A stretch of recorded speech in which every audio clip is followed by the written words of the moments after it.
मोनिका के ससुर जी काफी पुराने ख्यालों के थे, पर घर पर उनके ससुर जी की ही चलती थी।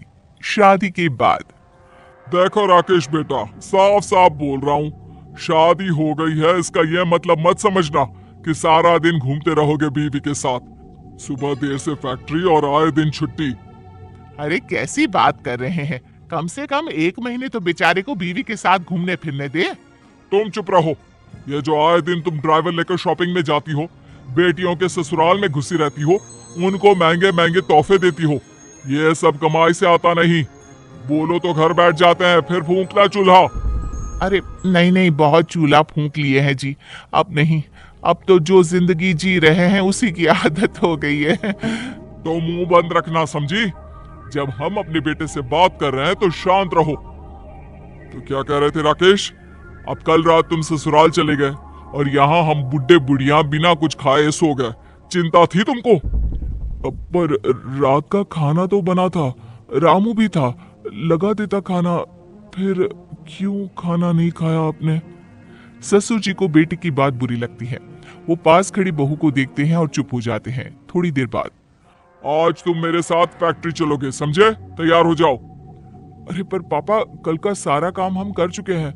आज मोनिका को लेकर डॉक्टर के पास जाना है। आप चलिए, हम आते हैं। बहू को डॉक्टर के पास कालू ड्राइवर ले जाएगा। पर पापा, देख, जितना बोल रहे हैं करो।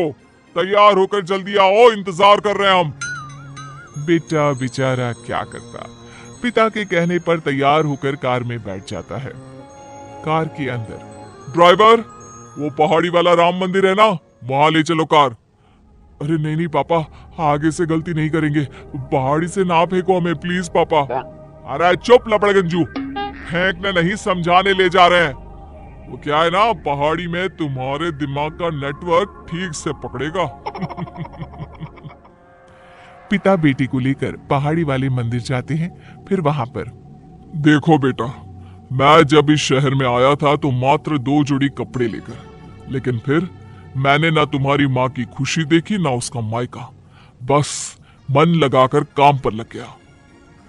आप क्या कहना चाहते हैं पापा, थोड़ा खुलकर समझाइए ना। देखो बेटा, हम लोगों ने कितने लोगों को रोजगार दिया है, उनका घर ठीक से चले ये भी तो हम लोगों की जिम्मेदारी है ना? तो फिर तुम क्यों बहू के पीछे अपना समय बर्बाद कर रहे हो? पिताजी बोलते ही जा रहे थे और बेटा उनकी बात समझ रहा था। कई घंटों की बातचीत के बाद, आप सही बोल रहे हैं पिताजी, ये औरतें हमें तभी तक पूछेंगी जब तक हम इन लोगों को सुख सुविधा दे रहे हैं। पिताजी, मैं कसम खाता हूँ, मैं ना मोनिका के घर जाऊंगा, ना ही उसकी कोई भी बात सुनूंगा। पिताजी मन ही मन खुश हो जाते हैं। फिर अगले दिन, सुनो राकेश, वो कल जरा मीना के घर जाना है, ले चलोगे ना? देखो मोनिका, इस घर में सारा दिन कोई ना कोई आता रहता है। अगर तुम चली गई तो उन लोगों के चाय नाश्ते उठने बैठने का इंतजाम कौन करेगा? अरे उसके लिए तो नौकर है ना, और कौन सा वो लोग तुम्हारे रिश्तेदार हैं? अरे बिजनेस के सिलसिले में आते जाते हैं। वैसे भी तुम लोगों के घर का तो रिवाज है ना कि बहू मेहमानों के सामने बाहर नहीं निकलती। देखो राकेश, मैं बंद कर नहीं रह सकती हूँ। शादी से पहले हम कितना घुमा फिरा करते थे। वो पहले की बात थी, अब मेरे पर जिम्मेदारी है, बिजनेस देखना है। सारा दिन तुम्हारे साथ घूमूंगा तो काम पर कब जाऊंगा? राकेश अब मोनिका से बात भी कम करता था। एक सुबह, अरे राकेश तुम कब आए? रात में भी अब घर पर नहीं रहते, मैं नाश्ता लेकर आती हूँ। अरे रहने दो, मैंने बाहर पूरी सब्जी खा ली थी, अब नींद आ रही है। 2 घंटे बाद उठा देना, फैक्ट्री जाना है। वो तो ठीक है, लेकिन रात भर काम किया है, ऐसे में सिर्फ 2 घंटे की नींद। तभी वहां ससुर जी आ जाते हैं। बहू, राकेश के लिए काम ज्यादा जरूरी है, उसे काम पर जाने से मत रोको। और हाँ बहू, अब से वो तुम्हारे साथ कहीं नहीं जा पाएगा। तुमको जहां जाना हो ड्राइवर और कार खड़ी है, चली जाना।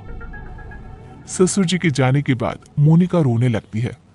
क्या हो गया, रो क्यों रही हो? मेरी मौसी की बेटी की शादी है कल, तुम नहीं चलोगे? देखो, रोना बंद करो, चलूंगा मैं। अगली शाम राकेश ऑफिस में, पिताजी वो मोनिका के घर पर शादी है, मेरा उसके साथ जाना जरूरी है। देखो बेटा जाओ, लेकिन एक क्लाइंट आ रहे थे। मुझे तो चक्कर आ रहा है, लेकिन तुमको जाना है तो जाओ, मैं रुक जाता हूँ। अरे कैसी बात कर रहे हैं पिताजी, आप घर पर जाइए, मैं हूं ना। वैसे भी शादी तो रात भर चलती है। पिताजी चले जाते हैं, लेकिन घंटों के बाद भी कोई भी क्लाइंट ऑफिस नहीं आता। इधर घर पर मोनिका शादी में जाने के लिए तैयार बैठी होती है। बहुत इंतजार के बाद भी जब राकेश नहीं आता तो मोनिका बेटा, उसको तो मैंने कहा था कि तू घर चला जा, मीटिंग मैं देख लेता हूँ, लेकिन माना ही नहीं। एक काम करो, तुम ड्राइवर लेकर चली जाओ। मोनिका अपनी माँ को फोन करती है। अरे नहीं नहीं मोनिका, शादी के बाद अकेले आना अच्छा नहीं लगता, तुम रहने दो। मैं बोल दूंगी कि तुम्हारी सास की तबीयत ठीक नहीं थी। मोनिका कपड़े बदलकर सोने चली जाती है। सुबह उठती है तो राकेश कुर्सी पर सो रहा होता है। मोनिका उसे उठाने की कोशिश करती है, लेकिन उसका तो शरीर गर्म होता है। अरे इन्हें तो बुखार है, मैं अभी डॉक्टर को बुलाती हूँ। क्या हो गया राकेश को? तैयार होकर आया नहीं अभी तक? पिताजी उनकी तबीयत खराब हो गई है, मैं डॉक्टर को फोन कर रही हूँ, आज वो घर पर ही आराम कर लेंगे। अरे नहीं नहीं, कुछ नहीं होता, उससे बोलो नहाकर तैयार हो जाए। जी पिताजी, मैं बस आ ही रहा हूँ। किसी तरह राकेश तैयार होकर ऑफिस पहुंचता है, लेकिन तुरंत चक्कर खाकर गिर जाता है। अरे क्या हो गया इसे? कोई डॉक्टर को बुलाकर लाओ जल्दी से। ये क्या, आपका बेटा तो बुरी तरह से थका हुआ है, इसे तो रिलैक्स होने की जरूरत है। क्या बात है, ये काम इतना ज्यादा कर रहा है कि नींद भी पूरी नहीं हो रही है। जी हाँ, अब क्या कर सकते हैं। अरे क्या कर सकते हैं मतलब, नई नई शादी हुई है तो बहू और बेटे को बाहर भेज दो, थोड़ा माहौल बदलेगा तो आराम भी मिल जाएगा। आखिर इकलौता बेटा है आपका, क्यों इसकी जिंदगी से खेल रहे हैं? जी डॉक्टर साहब, समझ गया मैं। घर आकर, अरे बहू पैकिंग कर ले तू, और राकेश 10 दिन के लिए अमेरिका जा रहे हो घूमने के लिए। मोनिका को तो कान पर विश्वास ही नहीं होता। पर पिताजी काम? हाँ बेटा, काम तो होता रहता है।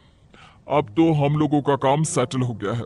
छोटे मोटे काम के लिए तो मैं हूं ही, बाकी 10 दिनों में तुम लोग वापस आ भी जाओगे। अपना ख्याल रखना, और हो सके तो मुझे माफ कर देना।